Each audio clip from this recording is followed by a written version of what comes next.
Halo semuanya, ketemu lagi sama Mas Arkan. Ini adalah video part 5 perjalananku dari Jakarta menuju ke Pulau Lombok, Nusa Tenggara Barat. Di video part 5 ini kita akan melanjutkan perjalanan dari Pelabuhan Lembar menuju ke Terminal Mandalika, dan nanti juga aku akan ajak kalian muter-muter di kota Mataram, dan juga kita akan lihat desa adat Sade yang berada di Lombok, dan juga setelah itu kita akan lihat bagaimana sirkuit Pertamina Mandalika yang akan menyelenggarakan pagelaran MotoGP. Jadi buat teman-teman yang belum nonton video part 1 sampai part 4-nya, bisa klik video kalian di pojok kanan atas. Di situ ada playlist Mandalika Trip, dan buat yang sudah silakan nonton video ini sampai selesai. Selamat menonton. Akhirnya kita sampai juga di sirkuit Mandalika. Setelah perjuangan panjang teman-teman, akhirnya kita sampai juga di sini.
Iya teman-teman, sekarang kita sudah sandar di Pelabuhan Lembar, Pulau Lombok, Nusa Tenggara Barat.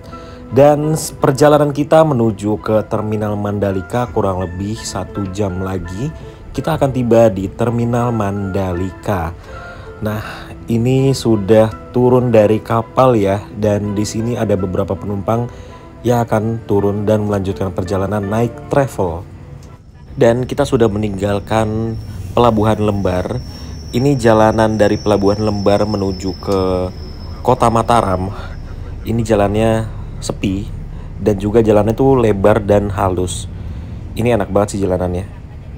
Kapan-kapan pengen deh nyetir sampai ke sini. Di sebelah kanan kita ini adalah Bundaran Monumen Lombok Barat Bangkit. Monumen ini sepertinya ya, kalau aku lihat ini dia terinspirasi dari Taj Mahal gitu deh. Dia melambangkan kerukunan warga Pulau Lombok.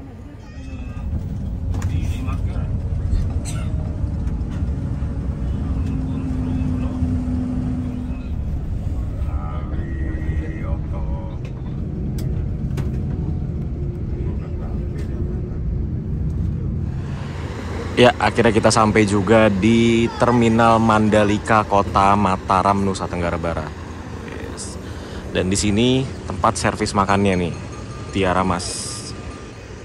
Jadi kalau kita ke Bima dan Sumbawa itu kita dapat makan lagi. Kalau ke Bima dapat makannya 6 kali.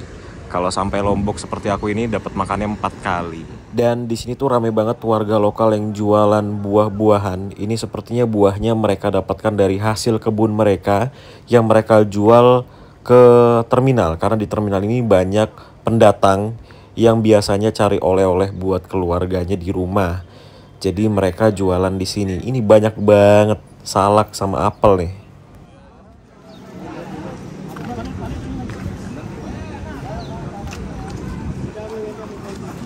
Banget. Ini mau berangkat lagi menuju ke kantor.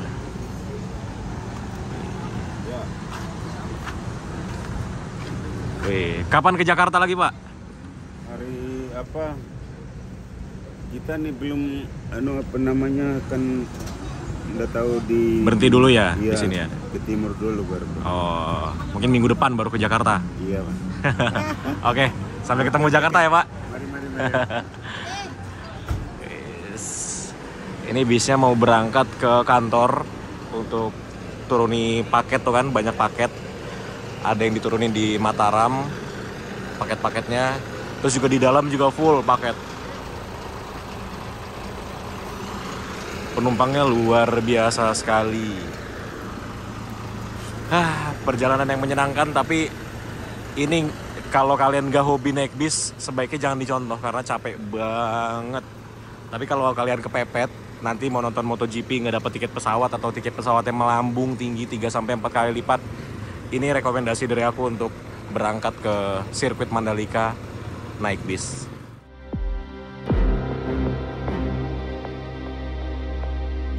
Jadi karena hari ini udah capek banget, akhirnya aku putuskan untuk ke hotel dulu dan kita baru ke sirkuit Mandalikanya besok pagi atau siang gitu.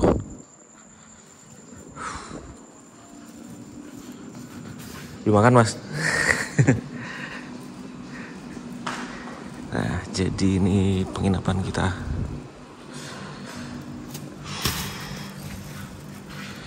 Ini kamarnya.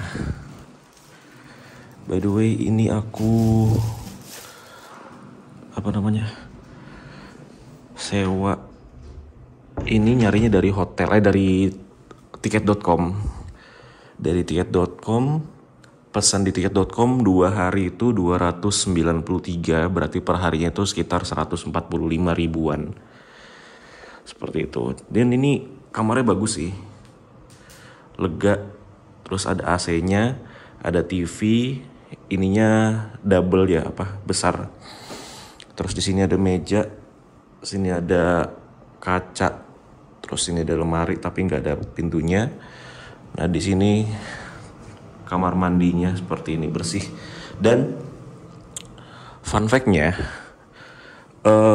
bangunan ini tuh baru 1 bulan. Tadi aku tanya sama mas-mas resepsionisnya, ini baru 1 bulan dan niatnya adalah bangunan ini untuk kos-kosan. Tapi kenapa nggak jadi kos-kosan? Karena lupa bikin dapur.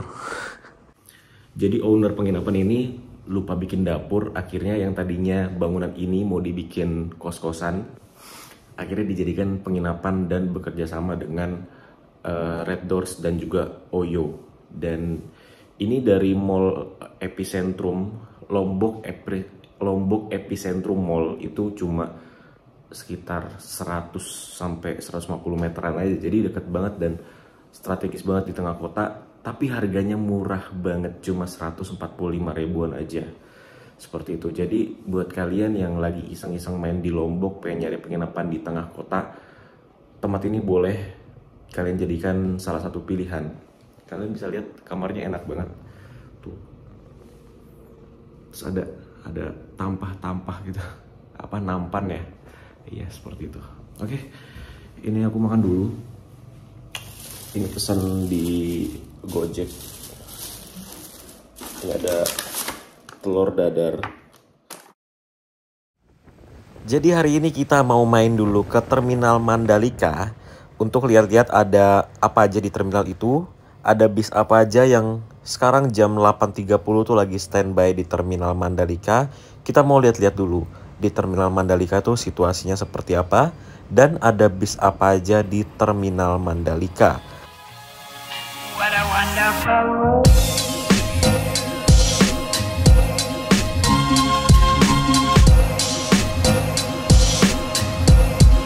What a wonderful world.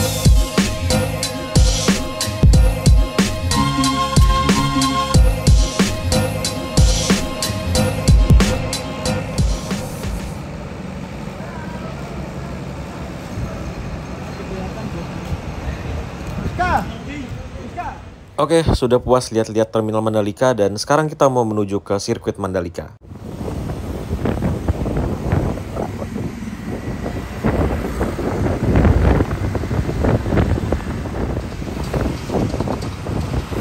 Nah, jadi jarak dari kota Mataram ke sirkuit Pertamina Mandalika itu adalah 45 km. Untuk jalannya itu terbagi menjadi 2. Yang pertama adalah jalan lama, yaitu kita bakalan melewati Desa Adat Sade atau Sade. Yang kedua, itu lewat jalan baru atau jalan bypass. Jalan bypass itu langsung menghubungkan antara kota Mataram, Bandara Internasional Lombok, dan juga sirkuit Pertamina Mandalika. Tapi kita berangkat lewat Desa Adat Sade atau Sade. Nah, sekalian kita mau lihat-lihat dulu desa adatnya itu seperti apa. Oke, sekarang kita mampir dulu ke Desa Adat Sade atau Sade. Mana yang betul? Sade atau Sade?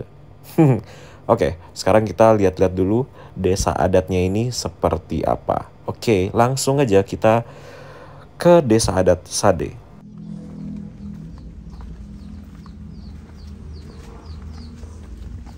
Nah, seperti ini dah masih luas. Jadi mata penjual tidak dijual keluar gitu, dijual di sini aja gitu. Ini udah ada kain sarung, songket.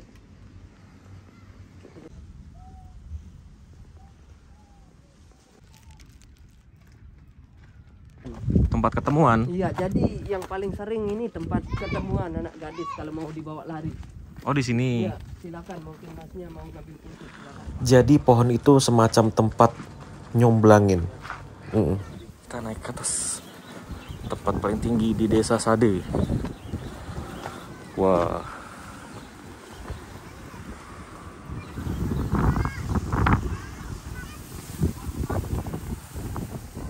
Luar biasa pemandangannya.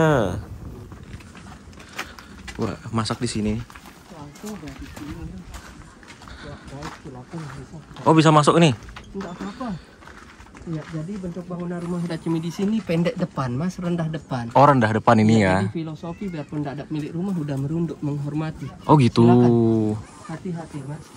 Terus di dalamnya langsung ini dibagi 2 kamar. Masak sama tempat melahirkan. Tempat melahirkan. Iya, jadi masing-masing rumah, tiap rumah ada tempat melahirkan. Oh. Silakan masuk aja. Nih, nggak apa-apa nih, Di Pak. dalamnya tinggi. Iya. Tuh, sebelah kanan dapurnya, Mas. Sebelah kiri tempat melahirkan. Jadi dapurnya ini yang dinamakan dalam balai. Dalam balai. Iya, terus tempat melahirkan ini dalam balai dalam. Dalam balai dalam. Iya, dalam balai dalam. Iya. Jadi tempat melahirkan ini dipakainya pas ada yang melahirkan aja, Pak? Jadi kalau punya anak gadis yang punya rumah ini, Heeh. bisa tempat tidur anak gadisnya, Mas. Oh, tempat tidur anak Ya, orang tuanya gadis. tidur di luar sini, penerima tamu juga di sini. Ini yang dinamakan sesangkok. Sasangko. Sesangkok. Iya. Di depan ini.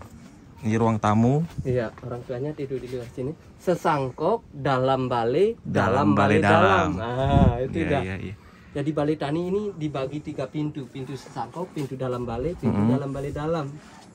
Oke. Ya, Mas. Balai tani nama bangunan rumah adat kami di sini. Tapi nggak panas ya, Pak ya? Iya, serendah kayak gini enggak panas. Nggak panas Karena ya? atapnya dari rumput alang-alang, Mas. Oh, dari rumput alang-alang. Iya, rumput alang-alang. Jadi ini tahan tiap 7-8 tahun baru diganti. Iya. Oke. Nggak bocor-bocor ini, Pak ya? Sama sekali enggak rembas, enggak bocor. Nggak bocor ya? Iya, Keren. hati-hati Mas ya kepala ya. Iya. Hati-hati. Harus jongkok. Oke. Padi yang ini, tempat menyimpan padi. Oh, kayak di Toraja Ya, ya. satu bangunan lumbung padi kayak gini. Oke, setelah puas melihat Desa Sade, akhirnya kita melanjutkan perjalanan menuju ke sirkuit Mandalika.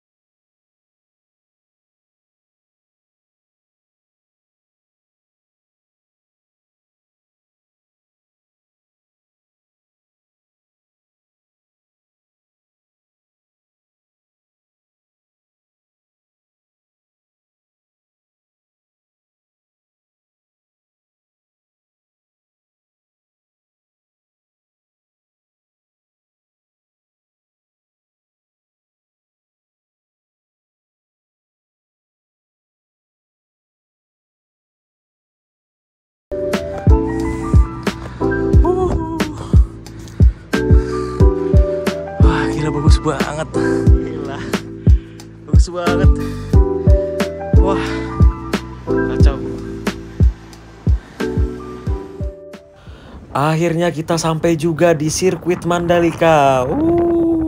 Setelah perjalanan panjang teman-teman. Walaupun kita nggak bisa masuk ke dalam sirkuitnya, tapi dari sini aja udah cukup banget. Terbayarkan semuanya. Jadi di sini tuh tempat fotonya Marquez. Kalau kalian belum lihat, silahkan langsung ke Instagramnya Marc Marquez. Spot fotonya di sini. Dan langsung laut dong. Ya Allah, bagus banget. Oke, sekarang kita mau lebih dekat ke belokannya sirkuit Pertamina Mandalika. Kita ke bukit yang sebelah sana. Itu tuh banyak orang di sana. Nah, kita mau ke sana juga. Tapi sebelumnya kita harus turun. Dan ini turunnya sangat tricky. Wah, masih Iwan udah di bawah aja. Oke, tak turun dulu ya. Oke, turunnya lebih gampang daripada naik.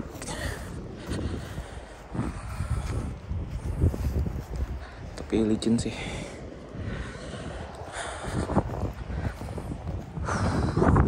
Ini kayaknya bisa dibilang kayak bukit Teletubbies gitu gak sih? Apa gini nih, kayak Teletubbies. Kayak bukit Teletubbies, kayak Teletubbies sih. Oke, dari bukit sana kita pindah ke bukit seberangnya. Kita naik lagi.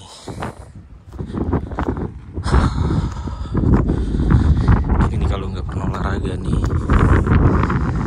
manjat-manjat dikit aja udah ngap-ngapan.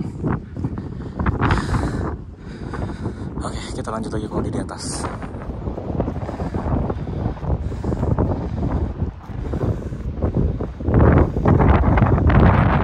Nah, kalau dari sini tuh lebih dekat lagi dengan sirkuitnya. Dan biasa orang-orang pada foto tuh dari sini, dari bukit ini. Kalau backgroundnya ke sirkuit dan di sininya langsung laut. Rame yang kesini. Ini berarti pas MotoGP pasti bakal ditutup ya Mas ya? Kalau enggak, orang ngumpul di sini semua. Nggak ada yang beli tiket. Wah, ini kebayang sih kalau motornya lewat. Lagi pas tes pramusim kemarin di sini penuh semua. Pas pramusim, ya. Pada nonton di sini ya? Nonton di sini, di sana, di jagung-jagung sana. Dan di sini tuh udah ada hotel Pullman dan juga Novotel. Jadi buat teman-teman yang mau nginep di situ bisa langsung ke Novotel dan juga Pullman karena sudah jadi hotelnya. Persis di sebelah sirkuit Pertamina Mandalika.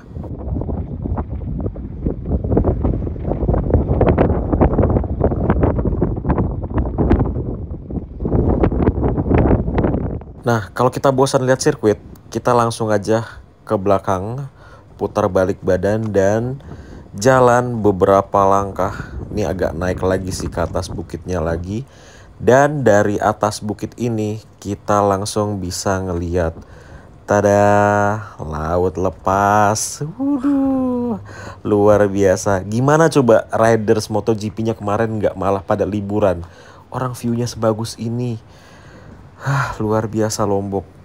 Jadi buat teman-teman, suatu saat harus ke sini. Wajib.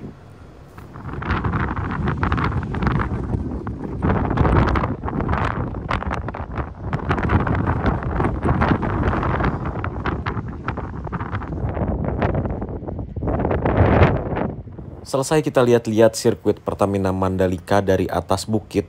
Sekarang kita mau geser nggak jauh dari sirkuit Mandalika. Ini kita mau ke tempat wisata, beberapa tempat wisata yang ada di sekitar sirkuit Pertamina Mandalika. Ya, namanya Pantai Aan. Kurang dari 20 hari lagi pagelaran MotoGP di sirkuit Pertamina Mandalika, dan di sekitar sirkuit ini masih seperti ini kondisinya. Ya, kita doakan aja semoga nanti pas acara ini sudah selesai semua dan kita pasti bisa.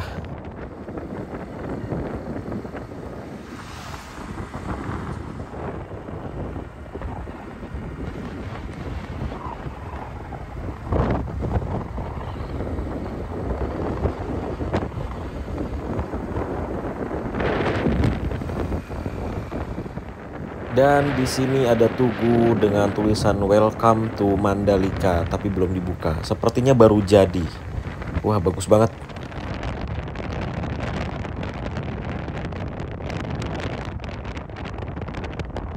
Oke, sekarang ini kita sudah memasuki wilayah Pantai Aan. Dia itu berada di Tanjung Aan. Nah, jalanannya masih seperti ini, masih jalanan tanah.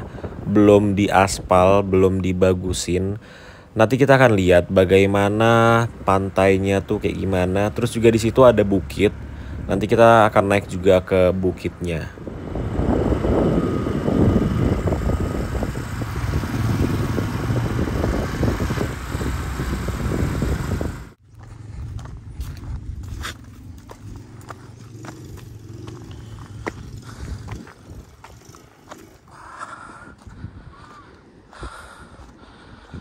Wah.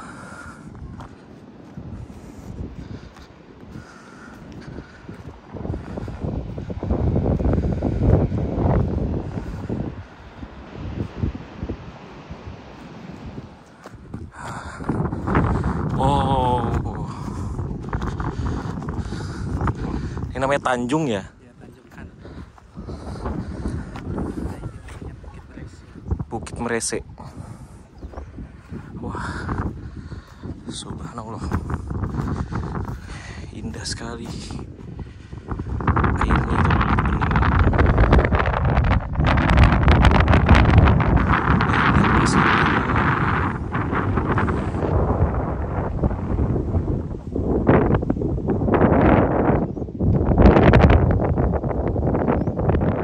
Tapi ini monyetnya baik ya? Baik.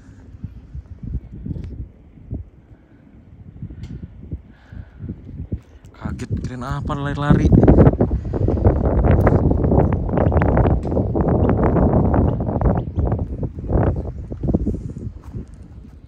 Ini kalau dideketin kabur nggak? Tapi nggak nyerang ya? Dia kesini, dia kesini, dia kesini.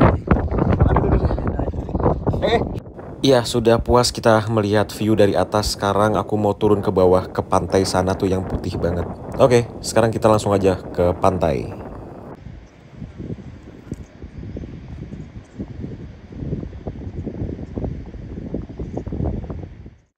Dan sekarang kita sudah di bawah. Ini kita berada di pasir yang putih banget tadi kita lihat dari atas.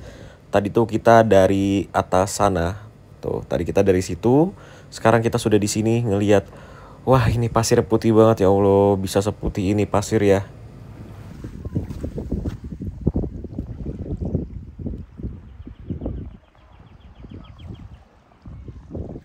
Kita mencoba airnya. Airnya sama-sama aja sih, tapi ini ya Allah bening banget. Oh, ini kalau di Jawa kayaknya nggak ada deh yang kayak gini di Pulau Jawanya ya. Mungkin kalau nyebrang ke Karimun Jawa tuh baru ada, tapi kalau di Pulau Jawanya nggak ada pantai yang kayak begini. Di Sumatera juga paling nggak di Pulau Sumateranya, tapi nyebrang kayak di Lampung tuh di Pahawang, terus Kru itu di Pulau Pisang. Seperti itu. Wah, gokil. Subhanallah banget. Wah.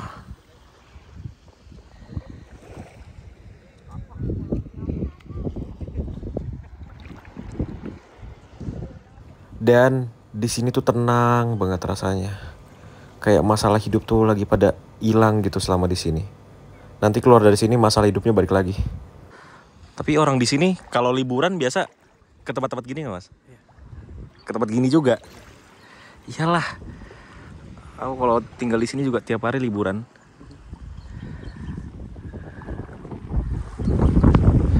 Itu dia mancing di situ nggak dalam ya?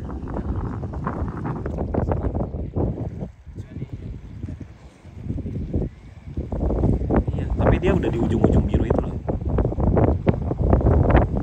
Mancing.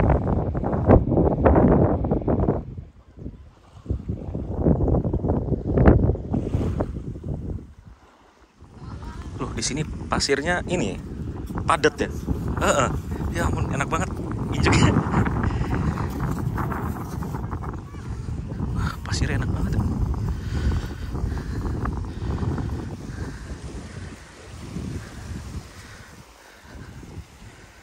Karena panas banget, jadi kita mau beli minum, tapi ini dijagain sama parang di atasnya.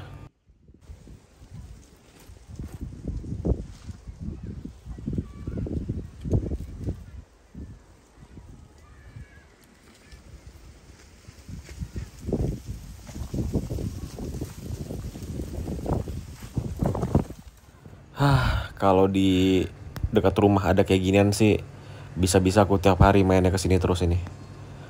Bagus banget. Sudah puas kita main di pantai dan sekarang kita mau kembali ke kota Mataram. Dan ini kita pulangnya lewat jalan baru atau bypass.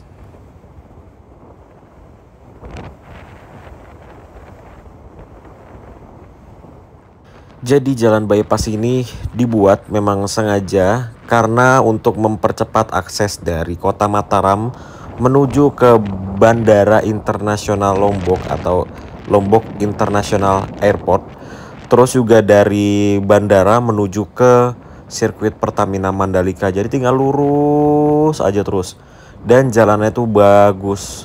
Dan sekarang jalanan ini masih terus-terusan disempurnakan untuk ngejar sebelum pagelaran MotoGP di sirkuit Pertamina Mandalika dimulai. Dan konon katanya untuk membuat jalan bypass ini memerlukan 10 bukit yang dibelah. Dan akhirnya jadilah jalan bypass Bandara Internasional Lombok ke Mandalika ini. Tapi jujur aja ini jalanan ngebantu banget. Kita tadi lewat jalan yang lama itu jauh banget bedanya sama lewat bypass ini. Luar biasa. Jalannya halus, lebar, mulus, dan lurus saja terus. Belok-belokannya nggak ada. Jadi luar biasa. Keren. Dan sebelum pulang, ini aku mampir dulu di salah satu pusat oleh-oleh yang ada di kota Mataram. Ini namanya Sasaku. Kita mau belanja oleh-oleh dulu. Oke teman-teman, ini sudah hari selanjutnya dan sekarang aku sudah ada di Puldamri Mataram. Ini aku mau menuju ke bandara. Jadi ciri khas warga di Nusa Tenggara Barat maupun Timur tuh kalau ada saudaranya yang pergi ke bandara itu sekeluarga harus ikut. Jadi kayak begini.